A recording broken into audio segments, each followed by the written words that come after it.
आज हम बात करेंगे नॉन अलाइनमेंट मूवमेंट की। ये कब, क्यों और कैसे स्टार्ट हुआ था, इसके हम सारे पर्सपेक्टिव जानेंगे। तो हम बात करते हैं नॉन अलाइनमेंट मूवमेंट। ये किसने शुरुआत किया था, कब शुरुआत किया था, why, when, how and what is NAM. इसको शॉर्ट फॉर्म नैम भी बोलते हैं। मेरा नाम है सौरभ कुमार और आज मैं पहले अपने बारे में थोड़ा सा बता देता हूँ कि मेरा नाम सौरभ कुमार है। मैंने यूजीसी नेट क्वालिफाई किया हुआ पॉलिटिकल साइंस सब्जेक्ट में और मैं अभी मास्टर्स परस्यू कर रहा हूँ in conflict analysis and peace building from Jamia Millia Islamia university in New Delhi. I have done my graduation in BSc Honors Mathematics from University of Delhi. I have 4 years of teaching experience. Now coming to the part what is non-alignment movement, हम इसके बारे में थोड़ा सा बात करते हैं कि आज का हमारा टॉपिक ऑफ डिस्कशन है नॉन अलाइनमेंट मूवमेंट। ये क्यों, क्या था और इसका रेलेवेंट क्या आज के वर्ल्ड में है, relevancy of today, relevancy of NAM in today's contemporary world. ठीक है, तो हम इसकी बात करते हैं नॉन अलाइनमेंट मूवमेंट।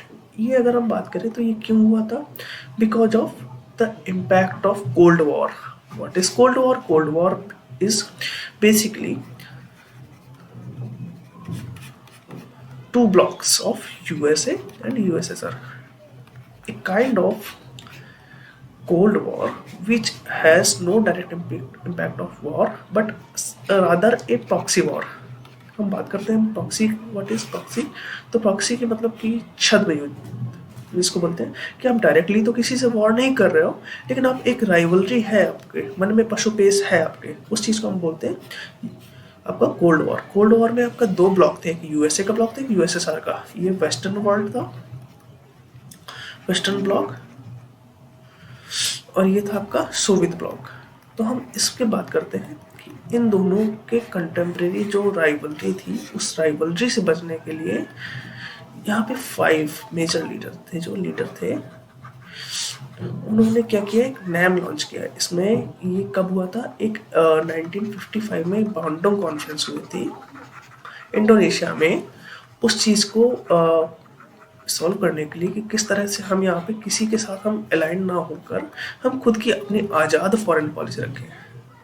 हमारी जो फॉरेन पॉलिसी, हमारा जो स्टेट है, उसका मेन ऑब्जेक्टिव क्या है कि हमें अपना डेवलपमेंट करना है और हमें अपने लोगों की आवाज़ बननी है। तो उस चीज़ को हम बचने के लिए और किसी से यूएसएसआर और यूएसए से बचने के लिए, उसके कोल्ड वॉर के इम्पैक्ट से बचने के लिए हमने यहाँ पर अपना नॉन अलाइनमेंट मूवमेंट स्टार्ट किया।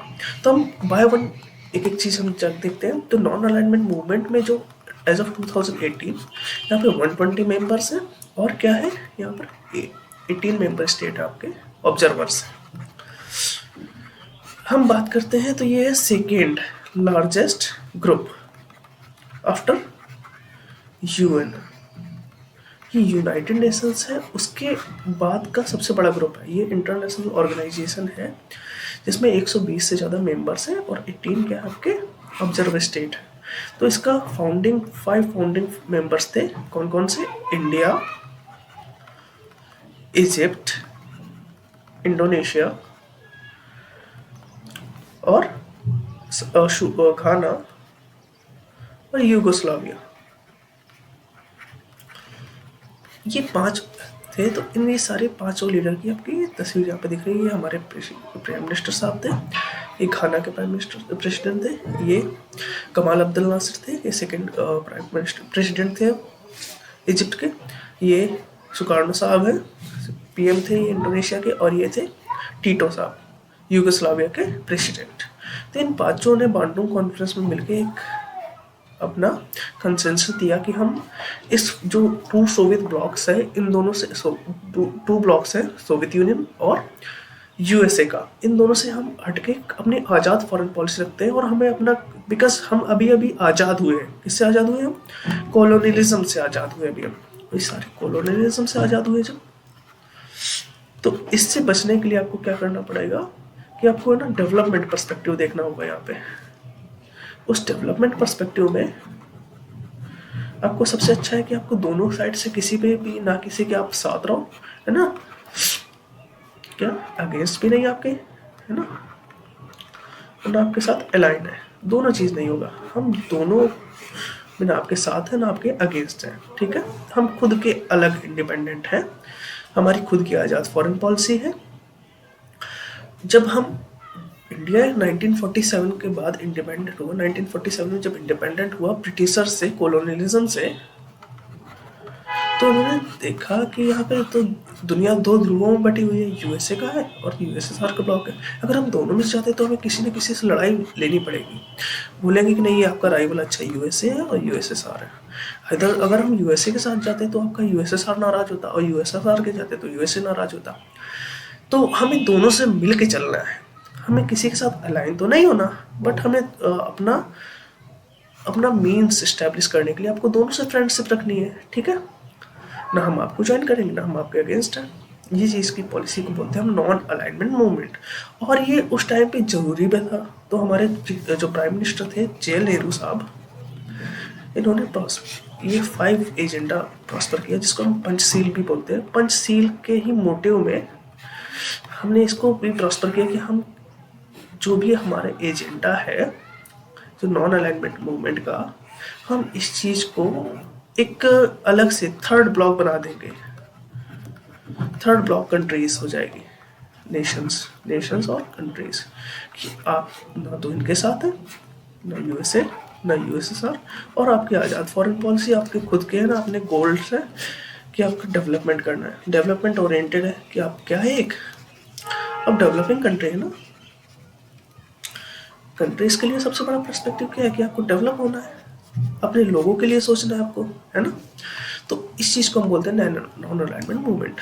अब हम बात करते हैं great powers. At that time cold war period में थी यूएसए और यूएसएसआर, दो पीरियड थी। इसके साथ वेस्टर्न भी आ जाते हैं, वेस्टर्न वर्ल्ड, मतलब कि जो यूरोप, वेस्ट यूरोप की कंट्रीज़ हैं, जैसे यूके, फ्रांस, ये सारी कंट्रीज, जर्मनी, ये भी इसके साथ इंटेंगल्ड थी, मिली हुई थी।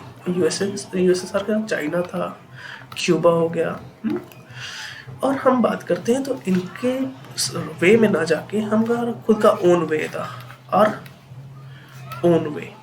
तो हम इस चीज़ को हमने इस्टेब्लिश किया कि हम खुद के रास्ते पे चलेंगे। ये होता है नॉन अलाइनमेंट, ना तो हम आपके साथ है ना आपके साथ है। और ये कोल्ड वॉर पॉलिटिक्स से सबसे अच्छा बचने का रास्ता था, बेस्ट वे था, कि हम किसी से राइवलरी भी नहीं लेंगे और दोनों से हम बात करेंगे। जैसे हमने बात किया था यूएसए से, तो यूएसए से 1962 वॉर में चाइना के साथ जो हुआ था वॉर, तो उसके साथ में हमने यूएसए को मिलाया कि सर देखिए हमारा यहाँ पर आपका दोनों का कॉमन इंटरेस्ट गोल है। और यूएसएसआर के तो साथ आपने पता ही होगा बांग्लादेश वॉर है।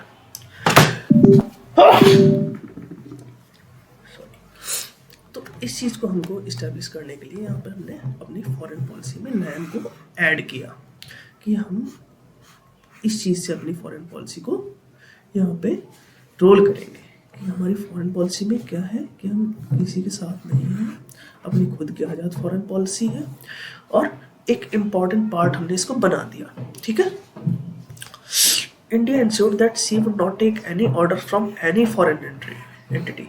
हम किसी दूसरे का हम क्यों रखें यहाँ पे कि हमने यहाँ पे इनसे ऑर्डर लेना कि नहीं आप इसके अकॉर्डिंग करो या फिर हमें इसके अकॉर्डिंग काम करना। हम खुद से, हम किसी का ऑर्डर नहीं लेंगे, हम खुद से एंजॉय करेंगे अपनी सॉवरेनिटी, अपनी लिबर्टी। इस चीज़ को हम बोलते हैं यहाँ पे नॉन अलाइनमेंट मूवमेंट। ये आज भी रिलेवेंट है। ये मेंबर स्टेट की बात हो, रेलेवेंस की हम बात करते हैं। अगर हम बात करें आज रेलेवेंस की, तो यूक्रेन वॉर जो चल रहा है, तो इसमें इंडिया क्या है, इंडिया भी आज भी नाम फॉलो कर रहा है। कैसे नाम फॉलो कर रहा है, यूनाइटेड नेशंस में अगर हम बात करें तो हम तो क्या करते हैं, एब्सटेन करते हैं कि ना हम आपके साइड है। अगर हम वोट की बात करते हैं, ना हम रशिया के पक्ष में है और ना ही हम यूक्रेन को वोट देते हैं, ठीक है। हम किसी के अगेंस्ट, बिकॉज यूक्रेन को सपोर्ट कौन कर रहा है, यूएस एंड वेस्टर्न वर्ल्ड, है ना। और रशिया तो अकेला ही है और उसके साथ चाइना भी आ जाता है इंटेंगल होके। तो हम किसी के साथ नहीं, हम एब्सटेन कर देते हैं इस चीज़ को कि हम यहाँ पे एब्सटेन कर रहे हैं। हम आपका इसमें समर्थन भी नहीं करते, ना आपका विरोध करते हैं। इस चीज़ को हम बोलते हैं नैम में। और आपने तो देखा ही होगा हमारे जो फॉरेन मिनिस्टर साहब हैं एस जयशंकर साहब, इन्होंने तो यूएसए में जाकर यूएसए की भी हिपोक्रेसी, उसको भी उन्होंने जस्टिफाई नहीं किया, उनको भी उन्होंने सुनाया। एज वेल एज उन्होंने क्या किया, अपने रेगुलेशन टर्म भी बढ़ाए इकोनॉमिक टर्म में। बिकॉज अभी क्या हुआ था, जो क्रूड ऑयल है ना,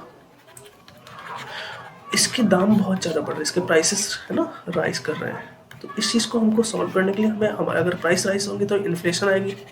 इन्फ्लेशन कैसे आएगी कि हमारे कंट्री में हर चीज़ महंगी हो जाएगी। उस चीज़ को कर्व करने के लिए प्राइस, पेट्रोल के प्राइस बढ़ेंगे, डीजल के प्राइस बढ़ेंगे, तो अपने आप चीज़ें इन्फ्लेट हो जाएंगी, उसकी कीमत बढ़ जाएगी।